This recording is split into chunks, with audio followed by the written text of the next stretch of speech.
Hi, ಎಲ್ಲರಿಗೂ ನಮಸ್ಕಾರ. ನಾವಿವತ್ತು ಒಂದು ದೇವಸ್ಥಾನಕ್ಕೆ ಹೋಗ್ತಾ ಇದ್ದೀವಿ. ಜೊತೆಗೆ ನಿಮ್ಮನ್ನು ಕರ್ಕೊಂಡು ಹೋಗ್ತೀನಿ, ಬನ್ನಿ.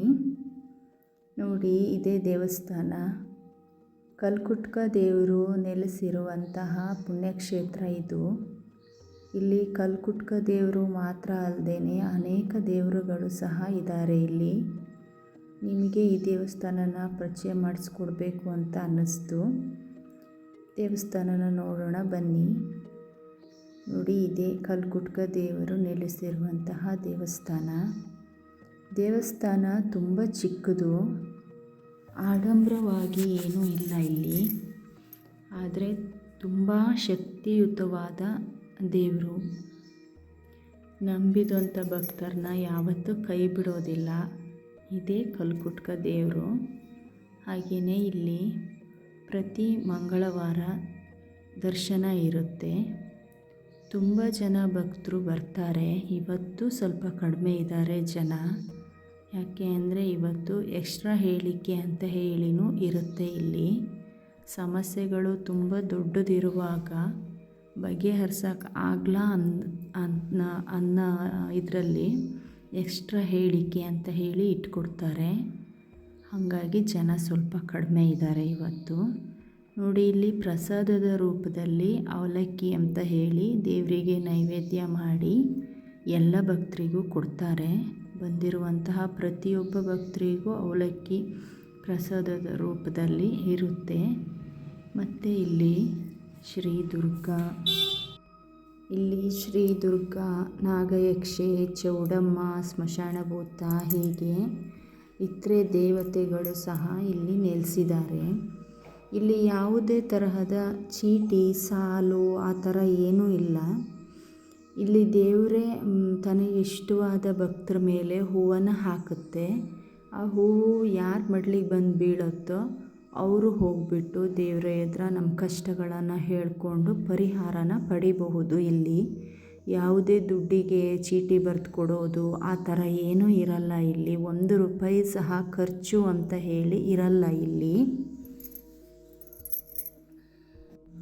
ಆಮೇಲೆ ನಾವು ಎಲ್ಲಿರ್ತೀವೋ, ನಾವು ಮನೇಲಿದ್ರೂ ಸಹ ನಮಗೇನಾದರೂ ಒಂದು ಸಮಸ್ಯೆ ಬಂತು ಅಂದವಾಗ ದೇವರೇ ನಮಗೆ ಈ ಥರದ ಸಮಸ್ಯೆ ಇದೆ, ಇದನ್ನು ನೀನು ಪರಿಹಾರ ಮಾಡಿಕೊಡು ಅಂತ ಹೇಳಿ ಮನೆಯಿಂದಲೇ ಕೇಳ್ಕೊಂಡ್ರೂ ಸಹ ಸಾಕು. ನಾವು ಒಂದು ಹರಕೆ ರೂಪದಲ್ಲಿ ಇಲ್ಲಿ ಶೂಲ ಒಪ್ಪಿಸ್ಬಹುದು ಅಥವಾ ಹಣ್ಣು ಕಾಯಿ ಮಾಡಿಸ್ಬೋದು. ಈ ಥರ ಸಣ್ಣ ಸಣ್ಣ ಹರಕೆಗಳನ್ನು ನಾವು ಹೇಳ್ಕೊಂಡ್ರೂ ಸಾಕು.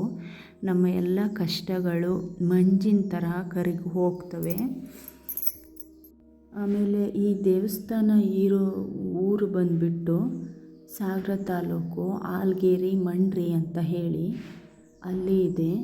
ತೀರ್ಥಹಳ್ಳಿ ಮಾರ್ಗವಾಗಿಯೂ ಹೋಗ್ಬೋದು, ಸಾಗರದಿಂದ ಸಹ ಹೋಗ್ಬೋದು. ಒಂದು ಪುಟ್ಟ ಗ್ರಾಮ ಇದು, ದೊಡ್ಡ ಪೇಟೆ ಏನಲ್ಲ, ಚಿಕ್ಕ ಗ್ರಾಮದಲ್ಲೇ ಇದೆ. ನಂತರ ಈ ದೇವಸ್ಥಾನದಲ್ಲಿ ನೋಡಿ, ಯಾವ ನೂಕು ನುಗ್ಗಲು ಇಲ್ಲ, ತುಂಬ ನಿಶಬ್ದವಾಗಿ ಇರುತ್ತೆ ಇಲ್ಲಿ ಹೋಗಿ ಕುತ್ಕೊಂಡ್ರೆ ಸಾಕು. ಒಂಥರ ಮನಸ್ಸಿಗೆ ಭಾಳ ನೆಮ್ಮದಿ ಅನಿಸುವಂತಹ ಜಾಗ. ದೇವರು ಈ ಪ್ರಸಾದನೂ ಅಷ್ಟೇ ತುಂಬ ಚೆನ್ನಾಗಿ ಪ್ರಸಾದ ಆಗುತ್ತೆ ದೇವಸ್ಥಾನದಲ್ಲಿ. ಇದು ನೋಡಿ, ಪ್ರಸಾದ ಆಯಿತು, ಎಷ್ಟು ಚೆನ್ನಾಗಿ ಪ್ರಸಾದ ಆಗುತ್ತೆ. ಇಲ್ಲಿ ನಾಗರಾಜ್ ಅನ್ನೋ ಪಾದ್ರಿಗಳ ಮೇಲೆ ದರ್ಶನ ಸಹ ಇರುತ್ತೆ. ನೋಡಿ, ಇವಾಗ ದರ್ಶನ ಬಂದಿದೆ. ದರ್ಶನದಲ್ಲಿ ನಮ್ಮ ಯಾವ ಸಮಸ್ಯೆಗಳನ್ನು ನಾವು ಹೇಳ್ಕೊಂಡ್ರೂ ಅದಕ್ಕೆ ತುಂಬ ಚೆನ್ನಾಗಿ ಅವರು ಪರಿಹಾರನ ಕೊಡ್ತಾರೆ. ದೊಡ್ಡದಾಗಿ ಏನೂ ಹೇಳಲ್ಲ. ನಮ್ಮ ಯಥಾಶಕ್ತಿ ನಮ್ಮ ಕೈಲಿ ಆಗೋವಷ್ಟು ನಮಗೆ ನಮ್ಮ ಸಾಮರ್ಥ್ಯಕ್ಕೆ ತಕ್ಕಂಗೆ ಅದೇನು ಪರಿಹಾರ ಇರುತ್ತೋ ಆ ಥರ ಹೇಳ್ತಾರೆ.